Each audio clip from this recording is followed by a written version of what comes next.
Hello, nurse. What's up, y'all? I'm Lonnie Appleton. I'm a healthy family advocate. I have been instructed to come live daily and read the Bible, so that's what I'm doing. Around 12 noon is 12:20 today, so I was actually sitting editing the video at like 12:07, like, okay, you're supposed to be live, so my bad. But I figure nobody's sitting here waiting for me, so who cares if I'm late? I should care, right? Anyway, we are on chapter 32, Genesis still. Yesterday, I was gifted with something phenomenal. I don't even know what to do with it, but here's the cover. Yeah, that's the cover of my book, my Bible. I'm not sure the translation. Hey, Miss Tay. I'm not sure the translation of this Bible, but here's the Bible that I was gifted for the time being. It is a study Bible. Here's the back cover. So this is from the 1900s. The individual who gave me this said he has another one from the 1800s. I have been contemplating. I don't even know what to do with all of this Bible. This Bible has, let's go like this, because y'all might be interested too. Let's see. This Bible has, images and all the different places that are mentioned in the Bible. It has depictions. Let's see, views from photographs of recent surveys of the Holy Land. So this is what the Holy Land looks like now, according to the 1900s. Of course, it doesn't look this way now. The missionary travels and events of the life of St. Paul. So this is a timeline of St. Paul's life and all the coins and the historical illustrations of ancient coins and gems. So what the money used to look like, all the founders or eminent heads of religious denominations. These are all pictures depicting the scriptures, so kind of a gallery of scripture illustrations.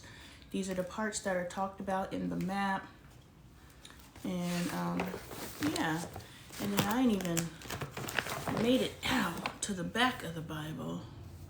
This is Luke, and then it says 1611, 1881, chapter Mark. I don't even know the Galatians. Is this still the Bible? Chronicle, Index of the Holy Bible. On the Old and New Testament, 4,000 questions and answers. So this is the nitty gritty right here. And I was talking about that I read the Bible every day on live, and so he was saying how you're ready. And I was like, what am I ready for? And then he comes around the corner with this ginormous Bible, and he was like, what kind of Bible are you reading? I was like, just the NIV. And he was like, that's not the translation. Like, so what I'm going to do is I'm going to continue to read, because I've been like, okay, how do I even incorporate this? Because when someone comes to you and, they're offering help, you have to discern, is the help that they're offering going to keep you to continue on your path and your mission? Or is it now going to take you on their version of your path and their mission? He finds value in this translation of the Bible. He finds value in what he believes I can get from this Bible. And I receive that. But is that what I'm supposed to be doing? Am I supposed to be reading this Bible? Will it take away from the energy of everything? Because I'm really enjoying reading it from this perspective. No matter how skewed the translation is, this is the perspective that most of us are running our households from. So I enjoy reading this perspective because it's kind of layman's terms and makes it interesting, right? So I think for now I'm going to continue reading this version, and when we're finished, I'm going to go in and read the parallel verses in this Bible and figure out how to use this Bible, because this isn't just a sit and read Bible. This is a study Bible, but like to the nth degree. So today we're going to read Genesis chapter 32. Jacob prepares to meet Esau. If you remember, Jacob stole Esau's birthright and blessing. So Jacob, got Esau twice, but Esau let himself get got the first time because he was so hungry. He was like, you can have whatever you want, just give me some food. And, that was him choosing to enter into a bad deal out of desperation. But the second time, Jacob and his mom conspired against Esau, which is really weird that Esau's own mother conspired against him. But, hey, none of my business, right? But it is my business. If we're living our lives and building our families based off of what's happening in this book, we need to really pay attention to what's happening in this book. And if these are how these families are functioning based off of their field of awareness at the time, we don't know all the background, and that's what he was saying I could probably get from this Bible. But we do know the outcome of their choices and what kind of circumstances led to those outcomes. So get your Bibles. We are reading Genesis chapter 32. And I'm going to do less talking so we could get more covered because we've been in Genesis for a while. Let's go. Jacob prepares to meet Esau. Jacob also went on his way, and the angel of God met him. When Jacob saw them, he said, "This is the camp of God." So he named the place Mahanaim. Jacob sent messengers ahead of him to his brother Esau in the land of Seir, the country of Edom. He instructed them, "This is what you are to say to my lord Esau. Your servant Jacob says, I have been staying with Laban and have remained there till now.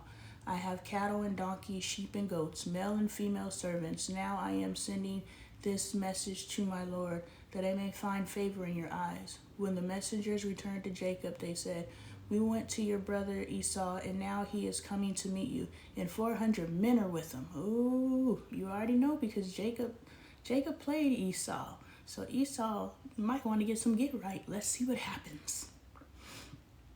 In great fear and distress, Jacob divided the people who were with him into two groups, and the flocks and herds and camels as well. He thought, if Esau comes and attacks one group, the group that is left may escape. Whew. Then Jacob prayed, "O God of my father Abraham, God of my father Isaac, Lord, you who said to me, 'Go back to your country and your relatives, and I will make you prosper.' I am unworthy of all the kindness and faithfulness you have shown your servant. I had only my staff when I crossed the Jordan, but now I have become two camps. Save me, I pray, from the hand of my brother Esau, for I am afraid he will come and attack me, and also the mothers with their children. But you have said, I will surely make you prosper, and will make you your descendants like the sand of the sea, which cannot be counted." He spent the night there, and from what he had with him, he selected a gift for his brother Esau, 200 female goats and 20 male goats, 200 ewes and 20 rams, 30 female camels and their young, 40 cows and 10 bulls, and 20 female donkeys and 10 male donkeys. He put them in the care of his servants, each herd by itself, and said to his servants, "Go ahead of me, and keep some space between the herds." He instructed the one in the lead, "When my brother Esau meets you and asks, 'Who do you belong to, and where are you going, and who owns all these animals in front of you?' then you are to say, 'They belong to your servant Jacob. They are a gift sent to my lord Esau, and he is coming behind us.'" He also instructed the second, the third, and all the others who followed the herds, "You are to say the same thing to Esau when you meet him, and be sure to say, 'Your servant Jacob is coming behind us.'" For he thought, "I will pacify him with these gifts I am sending ahead." I will pacify him with these gifts. So, I know I did you wrong, but, can I give you something to make you forget about what I did? How many spouses pacify you? How many friends pacify you? How many people come and try to offer a peace offering after they did you wrong? That's cool if they stop doing you wrong, but if they keep doing you wrong, they're just pacifying you, as Jacob did. But we'll see. Did Jacob change his ways? It's been 20 years. Maybe he's matured. He was a child when he betrayed his brother. Let's see. Later, when I see him, perhaps he will receive me. So Jacob's gift went on ahead of him, but he himself spent the night in the camp. Jacob wrestles with God.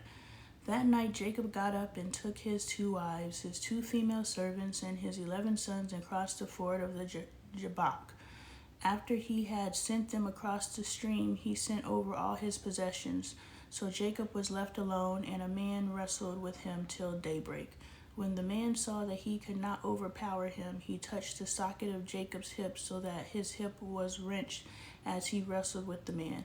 Then the man said, "Let me go, for it is daybreak." But Jacob replied, "I will not let you go unless you bless me."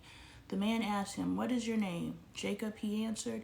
Then the man said, "Your name will no longer be Jacob, but Israel, because you have struggled with God and with humans and have overcome." Jacob said, Please tell me your name." But he replied, "Why do you ask my name?" Then he blessed him there. So Jacob called the place Peniel, saying, "It is because I saw God face to face, and yet my life was spared." Then the sun rose above him as he passed Peniel, and he was limping because of his hip. Therefore, to this day, the Israelites do not eat the tendon attached to the socket of the hip, because the socket of Jacob's hip was touched near the tendon. All right. Jacob meets Esau. I'm going to make a prediction and say that depending on how Esau's life has been for the past 20 years will determine how Esau meets Jacob.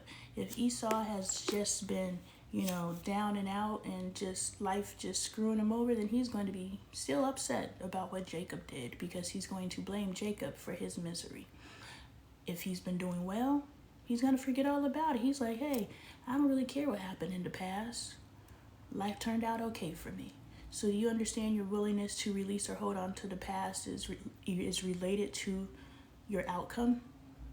So if you cross paths with someone and things just don't go right, say somebody introduces you to illicit narcotics, and your life just goes crazy after that, you're gonna blame the person who introduced you to that, instead of taking responsibility for your choice to partake each day that you choose. At any time you can stop the behavior, but you're gonna spend space or time in victimhood and blame that person. Now if somebody introduces you to something and you're able to overcome it and move on with your life, and that's just something that happened in your past, you forgive them. It's easier to forgive when you're not trapped in the trap that was set before you. But it's all in your power. No one has control over your life except for you. This is a truth that we all must internalize. Chapter 33. Jacob looked up, and there was Esau coming with his 400 men. So he divided the children among Leah, Rachel, and the 2 female servants. You're just now doing that? That should have been done a long time ago. He put the female servants and their children in front, Leah and her children next. He put the female servants and their children first, Leah and her children next, and Rachel and Joseph in the rear. All that reminds me of is like the Civil War, when they put the black soldiers in the front. The servants and their children were expendable. Poor Leah and her children were next to be expendable, and her children are the firstborn. So it's just like he don't even value his legacy. And then Rachel, the one he actually loves, and her child, or Joseph. There's more children than Joseph, but they just mentioned Joseph, are going to go before him. So he put closest to him that which he values, and furthest away from what he doesn't value. He himself went on ahead and bowed down to the ground 7 times as he approached his brother. Oh, he went ahead of him. All right, Joseph. But Esau ran to meet Jacob. Joseph is the son. All right. But Esau ran to meet Jacob and embraced him. He threw his arms around his neck and kissed him, and they wept. Forgiveness is in the air. Then Esau looked up and saw the women and children. "Who are these with you?" he asked. Jacob answered, "They are the children God has graciously given your servant, even though the blessing was your brother will be your servant, but Jacob is coming by saying, and I'm your servant." I wonder if this is wordsmithing, or if he's truly coming humbly. Then the female servant, I just don't trust Jacob. Jacob, the whole cheating his brother twice out of his blessing and his birthright, he just came off shady. So, I don't. He may go and do some great things. He may do some great things later, but it's like Chris Brown. Who's really forgetting what happened with Rihanna? Chris Brown could go do some great things since then, but there are some people I don't work. He was 18. He was a child who came from an abusive household who learned that that's the way that you solve disputes, so I don't fault him. But there is a large number of people who will not let Chris Brown move forward. Now, that was in real time in this false reality that we live in. Jacob cheating his brother out of his blessing was only a couple scriptures ago, a couple days ago. It's still running hot with me. And I don't really forgive you, and I don't trust you, Jacob. You did Esau dirty. So Esau may trust you, and because it's been 20 years to y'all. But to me, it was just a couple pages ago. So we're going to see what kind of tactics, what kind of energy is Jacob moving under. Then the female servants and their children approached and bowed down. Next, Leah and her children came and bowed down. Last of all came Joseph and Rachel, and they too bowed down. Esau asked, "What's the meaning of all these flocks and herds I met?" "To find favor in your eyes, my lord," he said. But Esau said, "I already have plenty, my brother. Keep what you have for yourself." So Esau's guapped up, so he ain't worried about what Joseph got. So obviously, Joseph being gone for 20 years opened up some doors for Esau, because who else is going to, maintain this, build this, and yada yada. So Esau went and did his own situation, I'm assuming. So he's like, yeah, I'm good, homie, keep your stuff. I like that. Esau, I ain't seen Esau do no shady stuff. He just got played, probably because he was born hairy. They be messing with the ugly kids, man. Not saying that he was unattractive, but Leah was unattractive, and Esau was hairy. And they both got screwed over. "No, please," said Jacob. "If I have found favor in your eyes, accept this gift from me. For to see your face is like seeing the face of God. Now that you have received me favorably, please accept the present that was brought to you, for God has been gracious to me, and I have all I need." And because Jacob insisted, Esau accepted. Then Esau said, "Let us be on our way. I'll accompany you." But Jacob said to him, "My Lord knows that the children are tender, and that I must care for the ewes and cows that are nursing their young. If they are driven hard, just one day all the animals will die. So let my Lord go on ahead of his servant, while I move along slowly at the pace of the flocks and herds before me, and the pace of the children, until I come to my Lord in Seir. Esau said, "Then let me leave some of my men with you." "But why do that?" Jacob said. "Just let me find favor in the eyes of my Lord."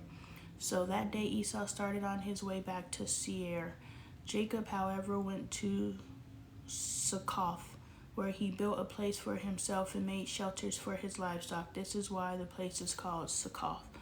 After Jacob came from Padan Aram, he arrived safely at the city of Shechem in Canaan, and camped within sight of the city. For 100 pieces of silver he bought from the sons of Hamor, the father of Shechem, the plot of ground where he pitched his tent. There he set up an altar and called it El Elohi Israel. El Elohi Israel. Why didn't he go back with Esau to where he was born?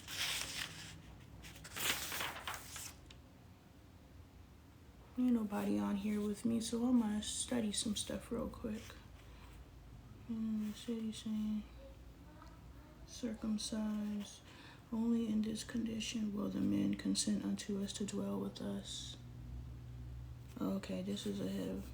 And Jacob lifted up his eyes and looked, and behold, Esau came, and with him 400 men, and he divided the children unto Leah, unto Rachel, and unto the 2 handmaids. And he put the handmaids and their children foremost, and Leah and her children after, and Rachel and Jacob hindermost. And he himself passed over before them, and bowed himself to the ground 7 times until he came near to his brother. And Esau ran to meet him, and embraced him, and fell on his neck, and kissed him, and they wept. And he lifted up his eyes and saw the women and the children and said, Who are these with thee? And he said, The children with God has graciously given the servant. Then the hand is brought to thee.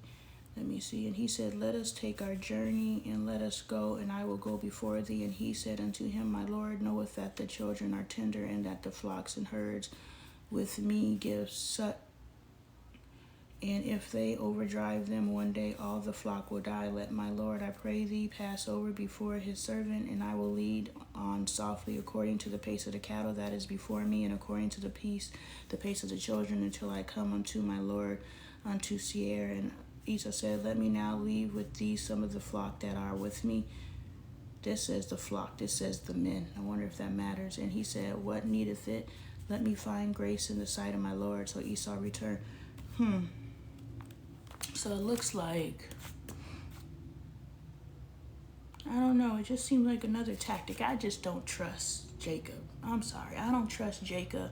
Esau was like, yeah, let's go. And Jacob was like, nah, I'm going to stay back. I'm going to get there just at a slower pace. But then he ends up somewhere else and builds shelter there when his brother is sitting back waiting for him. No, I just don't trust him. Chapter 34. Dinah and the Shechemites. Now Dinah, the daughter of Leah, had born to Jacob, went out to visit the women of the land. When Shechem, son of Hamor, the Hivite, the ruler of that area, saw her, he took her and, he raped her. The first, they've threatened it before in the past. They've mentioned it before. Remember, Lot was like, you could take my 2 daughters and do.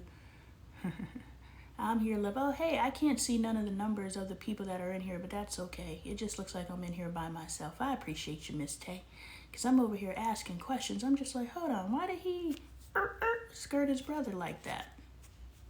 We'll never know. But remember, Lot was like, yo, you can have my daughters just leave the men alone. So they mentioned ain't happening, but Leah's daughter got Ard. His heart was drawn to Dinah, daughter of Jacob. He loved the young woman and spoke tenderly to her. What the heck is going on? You think just because you talk to me nice, you get access to my body? What the heck?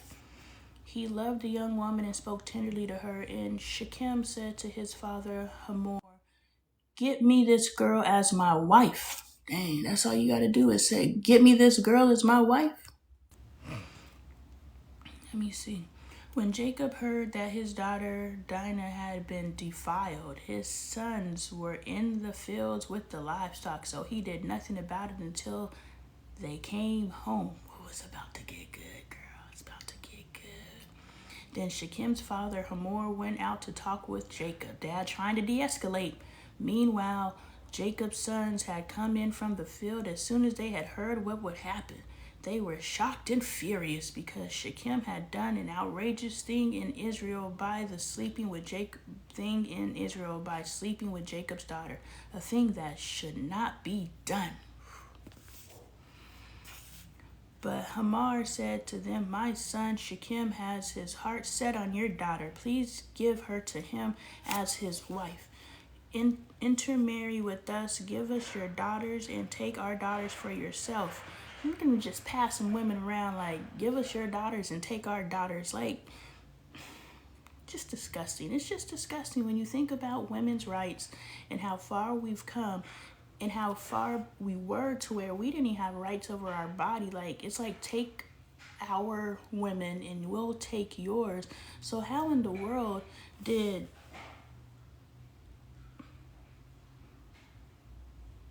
Dinah, how in the world was Dinah our word? Because is there any such thing as our word? Because it looks like they're having their way with women anyway. Like, how bad did it have to be considered that? Because them talking about you take our daughters and you could have ours, and if you give her to him in marriage, then he could do whatever the heck he wants to because she's his wife. And now what he did before is no longer the R word. What the heck qualified as the R word back then? Because all of this sounds like some you're my property and I'm taking it. You can settle among, and then you wonder why we got men today who feel like you're my wife and I could do whatever you want to. You got to do whatever I tell you to do. Where'd they pick that mentality up? Land is open to you. Live in it, trade in it, and acquire property in it. Then Shechem said to Dinah's father and brothers, "Let me find favor in your eyes." Ooh, I think this is the circumcision story. Ooh, I hope it's the circumcision story, y'all. "And will give you whatever you ask. Make the price for the bride and the gift I am to bring as great as you like, and I'll pay whatever you ask me. Only give me the young woman as my wife." So he said, "I will pay for my wrongdoing by giving you money." Just think about, what is it? Where the heck is his whole chest? What did they do with Eli's chest? Man, kids really just make my... Anyway, civil lawsuits. You know, someone doesn't have to admit wrongdoing as long as they throw money at it. Because I never understood how OJ got away with the criminal trial, but was at fault for the civil trial. Like, why am I guilty but not guilty? You know what I'm saying? It didn't make sense to me. And so it's been happening since the dawn of time. You know, people doing whatever the heck they want to with other people and then just throwing money at it. And then that's another cycle that we're in. They keep us to where money matters. Like, you can't, like, y'all see where that airplane flew open mid-air, that Air Alaska airplane, the door opened or something about the door fell off. And I'm just watching it like, yo, because in movies when that thing opened up, because it's flying out the little side hatch, I was just thankful people weren't flying out. I'm like, you know, so that dispelled one of my fears of flying, that if there happens to be a hole in the side, like the Twilight Zone, I won't necessarily fly out the side of the plane. But they were like, "We'll give you $1,500 and refund your ticket." That's the only amount of money we're willing to throw at the fact that you almost lost your life.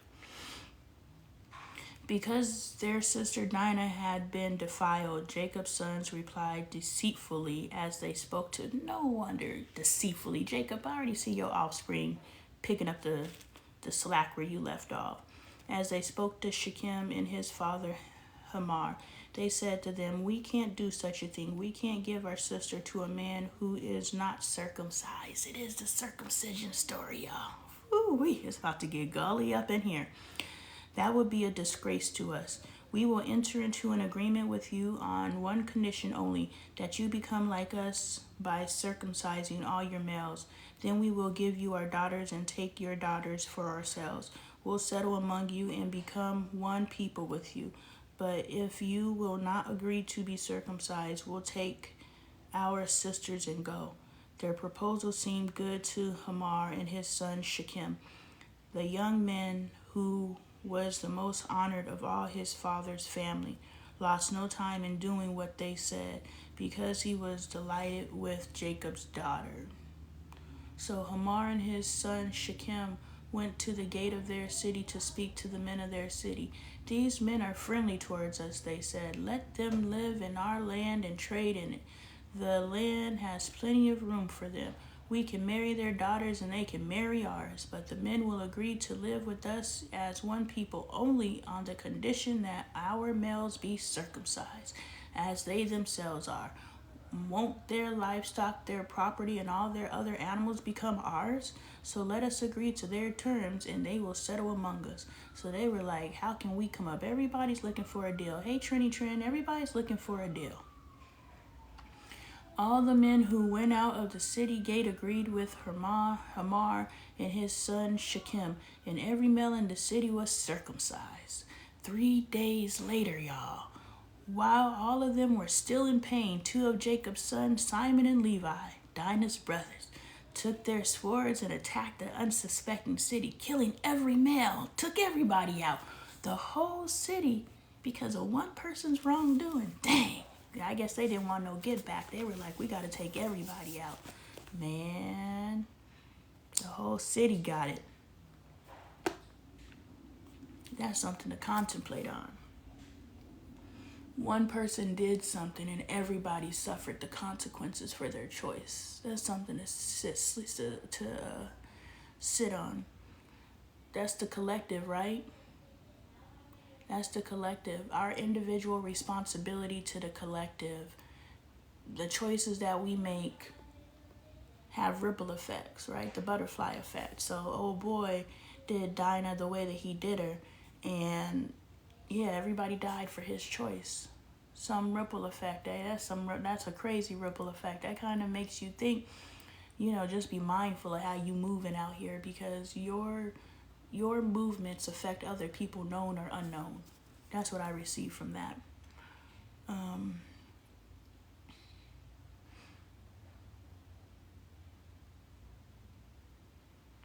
They put Hamor and his son Shechem to the sword and took Dinah from Shechem's house and left. Oh, so she was there. The sons of Jacob came upon the dead bodies and looted the city there. Oh, say they looting the dead, y'all? Where their sister had been defiled. They seized their flocks and herds and donkeys and everything else of theirs in the city and out of the fields. They carried off all their wealth and all their women and children, taking as plunder everything in the house. Then Jacob said to Simon, I don't know, and Levi, you have brought trouble on me by making me obnoxious to the Canaanites and Perizzites, the people living in this land. We are few in numbers, and if they join forces against me and attack me, I and my household will be destroyed. But they replied, should we have treated our sister like a prostitute? The heat. Let me go see what this looks like in the Bible. Trin. Look at this Bible I done got my hands on. Here's the cover. This is the cover. This is how you hold it closed. Here's the other part.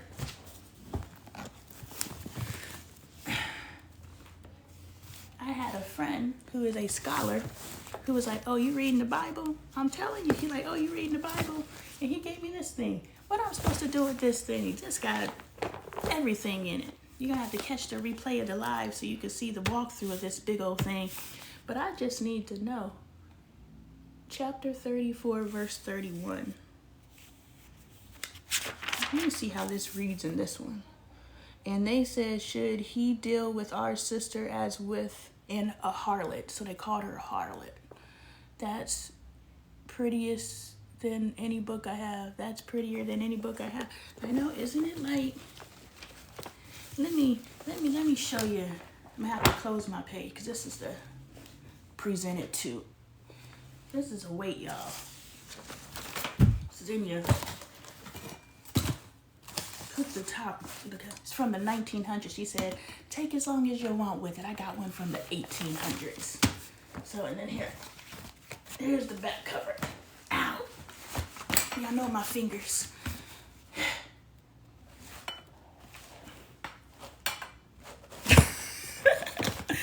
Does it have a date? Let me see. It says December 25th, 1886. That's a date somebody wrote on it. But let me see if it has a published date on it. Bible Publishing House.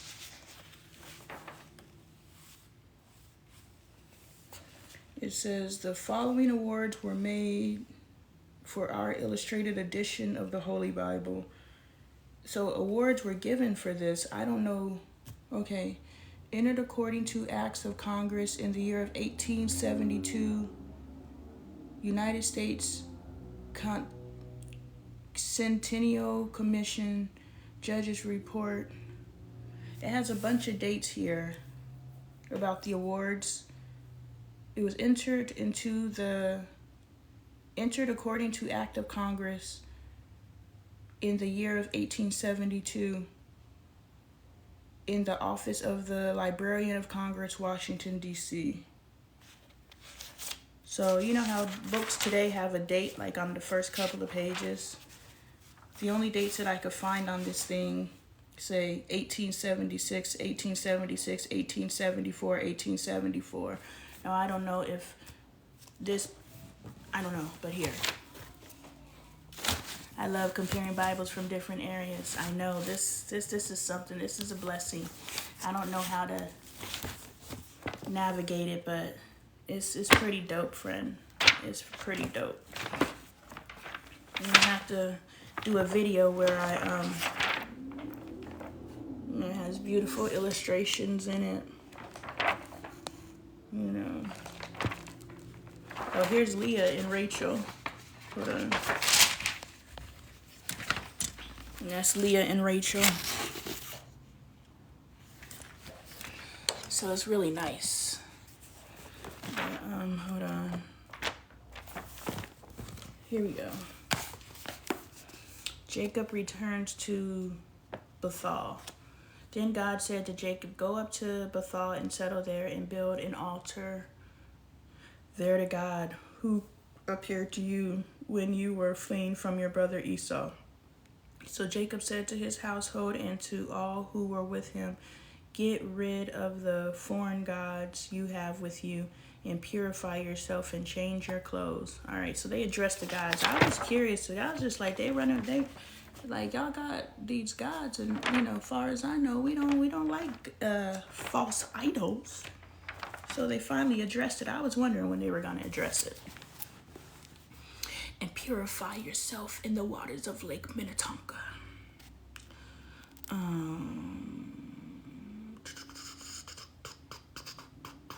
Then come, let us go up to Bethel, where I will build an altar to God, who answered me in the day of my distress, and who has been with me wherever I have gone.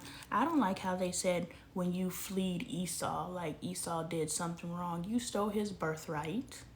Like, you are the one in the wrong. Esau is well within his right to feel a need for retaliation. Like, take some accountability, sir. When you did your brother wrong and you felt the need to run because he was going to have some get right, you should have stood your ground and took whatever Esau had. If he would have took your life, I don't know. But you started the fight, so take some accountability is all I'm saying. I ain't seen nobody taking accountability yet. This man said, "Yeah, I R-word your sister. Make her my wife, and then I could R-word her all the time." Where I will build an altar to God who answered me in the day of my distress and who has been with me wherever I have gone. So they gave Jacob all the foreign gods they had and the rings in their ears, and Jacob buried them under the oak of Shechem, burying things. Then they set out, and the terror of God fell on the towns all around them, so that no one pursued them. Jacob and all the people with him came to Luz, that is Bethel, in the land of Canaan. There he built an altar, and he called the place El Bethel, because it was there that God revealed himself to him when he was fleeing from his brother. Now Deborah, Rebekah's nurse, died and was buried under the oak outside Bethel, so it was named Elon Bakuth. Yeah, just burn me up and put me under a tree. Why is that in the middle? Did we leave it there? I think we left it there. Anyway, after Jacob returned from Padan Aram, God appeared to him again and blessed him. God said to him, "Your name is Jacob, but you will no longer be called Jacob. Your name will be Israel." So he named him Israel. And God said to him, "I am God Almighty. Be fruitful and increase in number. A nation and a community of nations will come from you, and kings will be among your descendants. The land I gave to Abraham and Isaac I also give to you, and I will give this land to your descendants after you." Then God went up from him at the place where he had talked to him. So to my understanding, it just appears based off of this that God was coming down talking to people at this time. Jacob set up a stone pillar at the place where God had talked with him, and he poured out a drink offering on it. Poured out a little liquor. They've been pouring out liquor for years, y'all. He also poured oil on it. Jacob called the place where God had talked with him Bethel. The death of Rachel and Isaac. Then they moved on from Bethel, While they were still some distance from Ephrath, Rachel began to give birth and had great difficulty. And as she was having great difficulty in childbirth, the midwife said to her, "Don't despair, for you have another son." As she breathed her last, for she was dying, she named her son Ben-Oni, but his father named him Benjamin. Dang, she went out having a baby. Dang. And still changed the baby's name. Dang. So Rachel died and was buried on the way to Ephrath. And you know who's still living? Good old Leah. That is Bethlehem. Over her tomb, Jacob set up a pillar, and to this day, that pillar marks Rachel's tomb. Leah's still kicking, though. Israel moved on again and pitched his tent beyond Migdol Eder. While Israel was living in the region, Reuben went in and slept with his father's concubine Bilhah, and Israel heard of it. Just going around. Jacob had 12 sons, the sons of Leah. Reuben, the firstborn of Jacob. So Reuben is Jacob's oldest son from Leah, and Reuben is the one that went to sleep with the concubine. Simeon, Levi, Judah, Issachar, and Zebulun.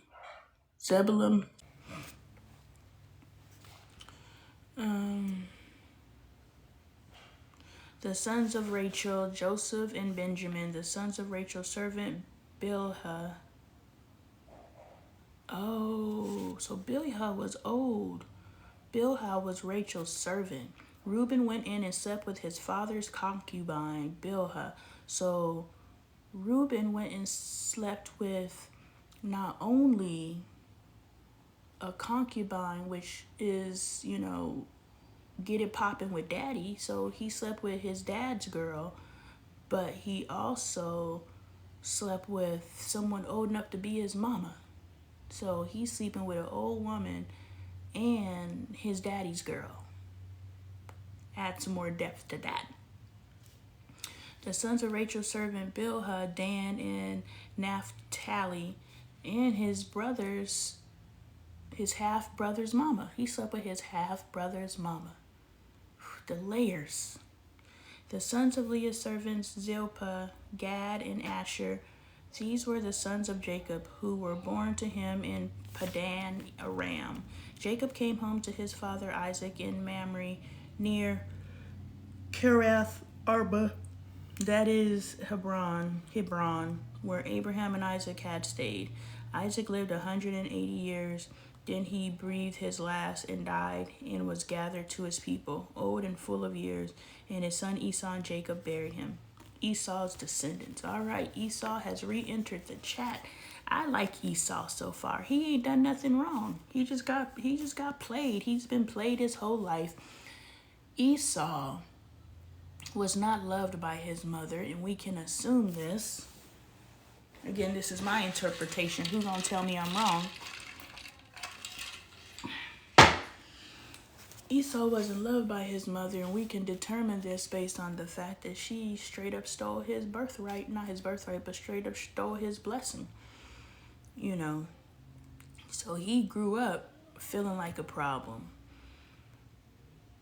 I really don't like this. Like, Leah grew up feeling like a problem. Esau grew up feeling like a problem. I don't even know the dynamic before Cain and Abel, because as soon as they entered the chat, Cain killed Abel. So we don't even know what there was, but how much love had to be between him that, it just took a little snubbing from God for Cain to be like, "You're out of here." Like, they couldn't have been too tight either. And then we wonder why, or we kind of understand why siblings don't really like each other. Like, there's a lot of layers in our present lives to why siblings don't like each other, but they ain't been being very friendly to each other for, old boy slept with his brother's mama. Like, come on now. Esau's descendants. I started late today, so I'm going to go till 1:20. This is the account of family line of Esau, that is Edom. Esau took his wives from the women of Canaan, Eda, daughter of Elon the Hittite, and Aholabama, daughter of Anah, and granddaughter of Zibeon the Hivite. Also Basemath, daughter of Ishmael, and sister of Nebaioth. Ada bore Eliphaz to Esau. Basemath bore Reuel, and Oholibamah bore Jeush, Jalam, and Korah. I mean, no disrespect, y'all. I just can't read these names. These were the sons of Esau who were born to him in Canaan. Esau took his wives and sons and daughters and all their members of his household, as well as his livestock and all his other animals and all the goods he had acquired in Canaan, and moved to son Eliphaz, the son of Esau's wife Ada, and Reuel, the son of Esau's wife Basemath. The sons of Eliphaz: Timon, Omar, Zapho, Gatam, and Kenaz. Esau's son Eliphaz also had a concubine named Timnah, who bore him Amalek. These were grandsons of Esau's wife Ada. The sons of Reuel: Nahath, Zerah, Shema, and Mizah. These were grandsons of Esau's wife Basemath. The sons of Esau's wife Oholibamah, daughter of Anah and granddaughter of Zibeon, whom she bore to Esau: Jesh, Jalam, and Korah. I just think that our family lines is more important than we emphasize. I think that the fact that they keep telling us who bore who and the blessings are coming from the previous generation and all these different things, and I am the son of, and these are my parents, they put a lot of importance on lineage and pride of where they came from that's missing in today's family. These were the chiefs among Esau's descendants: the son of Eliphaz, the firstborn of Esau, chief Timon, Omar, Zepho, Kenaz, Korah, Gatam, and Amalek. These were the chiefs descendant from Eliphaz in Edom. They were grandsons of Ada. The sons of Esau's son Reuel, chief Nahath, Zerah, Shema, and Mizah. These were the chiefs descendants from Reuel in Edom. They were grandsons of Esau's wife Basemath. The sons of Esau's wife Oholibamah, chief Jeush, Jalam, and Korath. I learned yesterday they didn't even have a J back then, so all these J names. These were the chiefs descendants from Esau's wife Oholibamah, daughter of Anah. These were the sons of Esau, that is Edom, and these were their chiefs. These were the sons of Seir the Horite, who were living in the region: Lotan, Shabal, Zibeon, Anna, Dishan, Ezer, and Dishan. These sons of Seir in Edom were Horite chiefs. The sons of Lotan: Hori and Hamam. Timnah was Latin's sister. The son of Sabal: Alvan, Manahath, Ebal, Shepho, and Enom. The sons of Zibeon: Aiah and Anna. This is the Aunt Anna who discovered the hot springs in the desert while he was grazing the donkeys of his father Zibeon, and we thank you for that. The children of Anna: Dishan and Oholibamah, daughter of Anna. The sons of Dishan: Hamdan, Eshban, Ithran, and Karan. The sons of Ezer: Bilhan, Zavin, and Akan. The sons of Dishan: Uz and Aaron, I don't know. These were the Horite chiefs: Lotan, Shabal, Zibeon, Anna, Dishan, Ezer, and Dishan. These were the Horite chiefs according to their divisions in the land of Seir. The rulers of Edom. These were the kings who reigned in Edom before any Israelite king reigned. Bela, son of Beor, became king of Edom. His city was named Dinhabah. When Bela died, Jobab, son of Zerah from Bozrah, succeeded him as king. When Jobab died, Husham from the land of the Tammanites succeeded him as king. When Husham died, Hadad, son of Bedad, who defeated Midian in the country of Moab, succeeded him as king. His city was named Avith. When Hadad died, Samlam from Masrekah succeeded him as king. When Samlah died, Shaul from Rehoboth in the river succeeded him as king. When Shaul died, Baal-Hanan, son of Akbor, succeeded him as king. When Baal-Hanan, son of Akbar, died, Hadad succeeded him as king. His city was named Pau, and his wife's name was Mahatabal, daughter of Matred, and daughter of Mezahab. These were the chief descendants from Esau by name according to their clans and regions. It just keeps going, y'all, and I can't read these names. Timnah, Alva, Jephthah, Ohalabama, Elah, Panan, Kenaz, Timan, Mibzar, Magdiel, and Iram. These were the chiefs of Edom according to their settlements in the land they occupied. This is the family line of Esau, the father of the Edomites. Whew, all right. Joseph's dream, chapter 37. Jacob lived in the land where his father had stayed, the land of Canaan. This is the account of Jacob's family line. Okay, I was like, I'm not reading no more names, y'all. Joseph, a young man of 17. I would have still kept reading the names because I don't want to. I'm reading the Bible. Ain't got nothing else to do but read and stumble through these names. Joseph, a young man of 17, was tending the flocks with his brothers, the sons of Bilhah and the sons of Zilpah, his father's wives, and he brought their father a bad report about them. Now, Israel loved Joseph more than any of his other sons. Let me go see who Joseph's mama was. Was Joseph's mama Rachel? So Rachel died. Their proposal seemed as his mama was the woman he actually loved.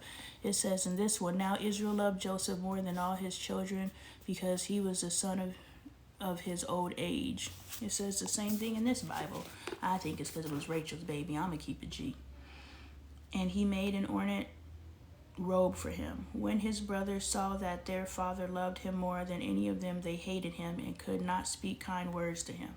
See, you can't be favoring your kids and thinking that it's not going to affect your kids. Like, your inability to be partial between your own children is creating discord within your home, and then you wonder why your kids don't get along. Check yourself. Joseph had a dream, and when he told it to his brothers, they hated him all the more. Man, you can't even trust your siblings, man. And because y'all got different mamas, like, where, and then y'all so deep, and then you're so spread out, like, yeah, there's a lot going on here. He said to them, listen to this dream I had. We were binding sheaves of grain out in the field when suddenly my sheaf rose and stood upright, while your sheaf gathered around mine and bowed down to it. His brothers said to him, it's usually the one who ain't got no animosity, that don't even realize there's animosity. Ain't that something? You go and you speak to your friends, or you go and speak to people you think that are your friends. You go and speak to your siblings and all those different things, and you're just talking and sharing, and you thinking it's all love, and in reality, the people you're talking to don't like you, but you don't feel that energy because you're not living in that energy. Like, they feel it because they're in it, they're creating it, but you don't feel it because you don't live in it. But you just got to use your spirit of discernment, because I don't even care if it's your brother or your sister, your spouse, your child. There's energy to be paying attention to. That's all I'm gonna say. Now, I'm coming out of a season with my husband where I feel like I've been sleeping with the enemy because he got a problem with me, and it's just like he's harboring resentment towards me, and I'm like, all right, well, I'm going to limit the things that I say to you because you're now taking the things that I say to you and trying to use them against me. So until you move through this energy that you need to move through, because I understand his energy is rooted in other areas. It's not me. It's the space that he's in his life and through his healing process. So I'm willing to, move through it with him because I do love my husband. He is my best friend. But I'm also aware that I see that you're not my ally right now. You dealing with some stuff and you blaming me for it. So I'm going to just fall back and take myself out of the equation. And as you continue to still deal with that stuff and you realize I ain't even around to be the person to blame, now you got to start looking inward because you can't blame outward. His brother said to him, do you intend to reign over us? Will you actually rule us? And they hated him all the more because of his dream and what he had said. Then he had another dream and he told it to his brothers. Listen, like the way they responded to you, that didn't tell you you might want to stop telling them your dreams? He said, I had another dream, and this time the sun and moon and 11 stars were bowing down to me. Ooh. Even the sun and the moon bowing down to you? Oh yeah, they really ain't gonna like this story. When he told his father as well as his brothers, his father rebuked him and said, what is it this dream you had? Will your mother and I and your brothers actually come and bow down to the ground before you? His brothers were jealous of him, but his father kept the matter in mind. See, Daddy, he was like, okay, I know prophetic dreams run in the family, so if you've seen it, I'm going to pay attention to it, but you might want to keep that on the wrap, because that ain't going to get you what you want. Spreading them stories like that, you might want to keep that to yourself. But I hear you, buddy, I hear you. Joseph sold by his brothers. One more. Oh, hold up. We'll finish chapter 37. Now his brothers had gone to graze their father's flock near Shechem, and Israel said to Joseph, as you know, your brothers are grazing the flocks near Shechem. Come, I am going to send you to them. Very well, he replied. He was only 17. So he said to him, go and see if all is well with your brothers and with the flocks, and bring word back to me. Then he sent him off from the valley of Hebron. When Joseph arrived at Shechem, a man found him wandering around in the fields and asked him, what are you looking for? He replied, I'm looking for my brothers. Can you tell me where they are grazing their flocks? They have moved on from here, the man answered. I heard them say, let's go to Dothan. This is when you could actually talk to people. Now you can't talk to people about nothing. You see a stranger and sometimes they snap at you for smiling at them. You can't be nice to people. Back then you could ask complete questions. They had moved, so Joseph went after his brothers and found them near Dothan. But they saw him in the distance, and before he reached them, they plotted to kill him. Another set of brothers killing brothers. Like, dang. Here comes that dreamer. Dang, they was haters. Hold on. What is this? Chapter 19, 37, chapter 19. And they said to one another, behold, this dreamer cometh. This dreamer cometh. They said to each other, come now, let's kill him and throw him into one of these cisterns and say that a ferocious animal devoured him. Then we'll see what comes of his dreams. Oh, the ultimate haters. The ultimate haters. And I've got to say that they're responsible for their own feelings, because I do know that after Joseph, there were other children, but I know that a lot of his older siblings were Leah's children, which Leah harbored resentment towards Rachel and, of course, towards Israel. So I can imagine her energy and what she fed into her children, So it was like nobody was really vibing. No one was ever looking to be loved because the two mothers didn't even love each other. So the two mothers aren't going to teach their children to love each other. They're actually going to teach their children to compete. And now when Joseph pops up, and he's favored because he's Rachel's, and they're already taught to hate him because he's Rachel's, and then he's coming up talking about, I had a dream where you guys bow before me, and they're already feeling like they're subservient because their mom raised them to feel subservient because she's subservient. And so now they're like, oh, so you think you Billy Bad behind over here. Yeah, I can see how this dynamic turned out the way that it is. Yeah, this is kind of messed up. Not kinda, it is. When Reuben heard this, he tried to rescue him from their hands. Let's not take his life, he said. Don't shed any blood. Throw him into the stream here in the wilderness, but don't lay a hand on him. Reuben said this to rescue him from them and take him back to his father. So I wonder who Reuben's mama was. So when Joseph came to his brothers, they stripped him of his robe, the ornate robe he was wearing, and they took him and threw him into the cistern. The cistern was empty. There was no water in it. As they sat down to eat their meal, they looked up and saw a caravan of Ishmaelites coming from Gilead. Their camels were loaded with spices, balms, and myrrh, and they were on their way to take them down to Egypt. Judah said to his brothers, what will we gain if we take our brother out? I'm not going to stop saying that word before they get my live banned, so I'm going to just say take him out. Our brother, and covered up with the red stuff. Come, let's sell him to the Ishmaelites and not lay a hand on him. After all, he is our brother, our own flesh and blood. So that's Judah too. His brothers agreed. So when the Midianite merchants came by, his brother pulled Joseph up out of the cistern and sold him for 20 shekels of silver to the Ishmaelites, who took him to Egypt. When Reuben returned to the cistern, he saw that Joseph was not there. He tore his clothes. He went back to his brothers and said, the boy isn't there. Where can I turn now? Then they got Joseph's robe, took a cow out, I think I can say the word, slaughtered a goat, and dipped the robe in the blood. They took the ornate robe back to their father and said, we found this. Examine it to see whether it is your son's robe. He recognized it and said, it is my son's robe, for some ferocious animal has devoured him. Joseph has surely been torn to pieces. Then Jacob tore his clothes, put on sackcloth, and mourned for his son many days. All his sons and daughters came to comfort him.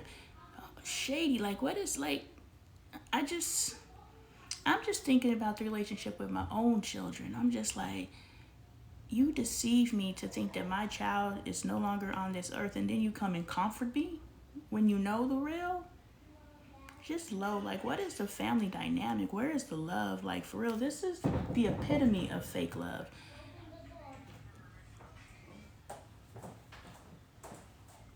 Then Jacob tore his clothes, put on sackcloth, and mourned for his son many days. All his sons and daughters, what do you need?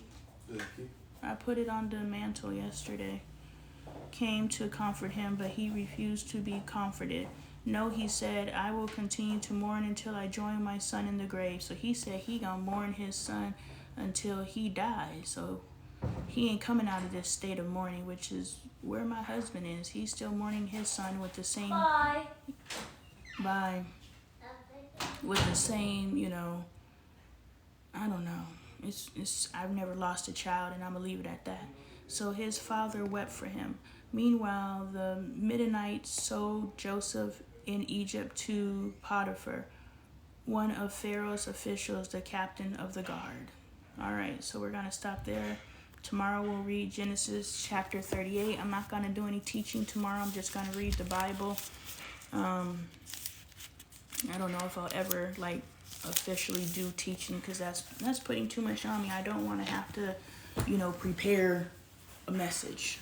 I just want to read and talk and discuss and really decipher what we're receiving from this reading of the Bible. I just really look at the family dynamics and the deception that everyone is willing to have towards their own mother, their own fathers, their own children, just everything all around. And I understand that it's a big mixed up family. My family is a big mixed up family. I have half siblings, I have stepchildren, I have full siblings, I have children that are 24 and 25, and I have children that are 4 years old. I have a lot going on as far as, a lot of the things that are going on in this Bible, where they have half siblings, they have, children that were conceived in loveless relationships, i.e. take my concubine, or, not take my servant, and concubine children, all these people, and they're all supposed to, come together and move as a unit. How are all these people supposed to come together and move as a unit? And I understand back then it was about be fruitful and multiply. So, have as many babies as you can so that you can, scatter yourself among the earth. So I understand that. But we also have to understand that these types of things are happening in our families today. You can't trust your children. You can't trust your parents. The relationship is so fractured where at a drop of a dime, you'll go and deceive your parents, and you'll let that deception go as long as it can. You'll go and deceive your children, and you'll let that deception go as long as it can. And, it's just really weird, and we have to make sure that, we're paying attention to that. We're paying attention to the framework that has been set before us, and what aspects of the framework are we being used. And as they've said many times, this book has been written a zillion different ways. This book has been interpreted, and a lot of different personal agendas have been put into this book. So we have to understand, especially if this book was given to us as melanated people as a way to live our lives, we have to understand the things that we are taking from this book. What are we taking? Are we taking the goodness and the uprightedness from this book, or are we taking the dysfunction and the trauma replication from this book? So we just have to use our spirit of discernment. And that's why I come here every day, 12 noon. Right now it's 1:28, so an hour and a half ago in your time zone. I come here every day at 12 noon, Monday through Saturday. Sundays are my off day. And I read the Bible, and I just talk about what this looks like, present day, familial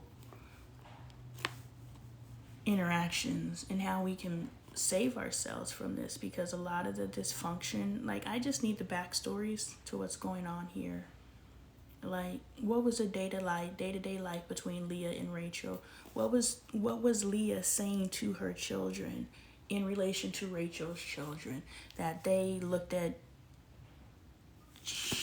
Joseph, so many J names, they look at Joseph and they hate him. They hate this little boy. He's only 17 years old. What could he have done in his 17 years that his very adult brothers, because Leah started having babies first, very adult brothers looking at him like, yeah, we about to take you up off this earth. So do your journaling from what we read today, and really just process, okay, what did I hear today? What did I read today? Because you have your own Bible, and you're doing your own reading, and you're doing your own evaluation.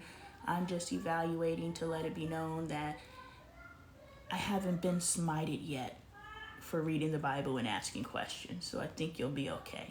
Yes, I grew up in the era where if you ask any questions, you got slapped across your face. You don't question the Lord. But if we just live our life according to this without question, what are we setting ourselves up for? And we see what we have set ourselves up for. We say that this is a product of Satan or the devil, but honestly, this is just a product of misinterpreting this for generations and generations and generations, and misapplying this for generations and generations and generations. And now it's just the lines are so blurred that we don't know what is of God and what is not of God, even though God is everything. So first, if we understand there's no separation, God is in everything, that's the first place we start.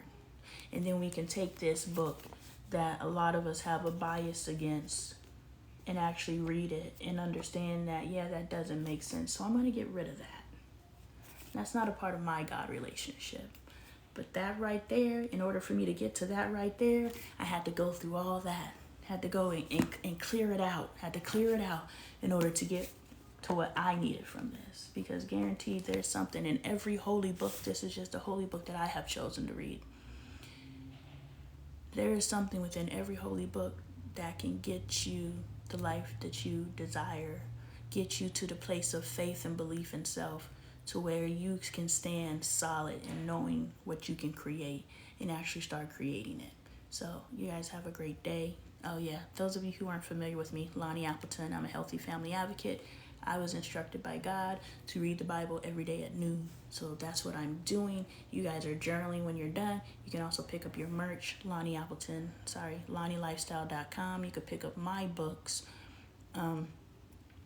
as well as book your services with me.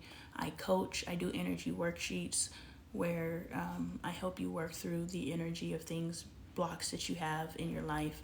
I do higher consciousness downloads and mentorship. So check out my content if you don't already follow. Make sure you hit the follow button so that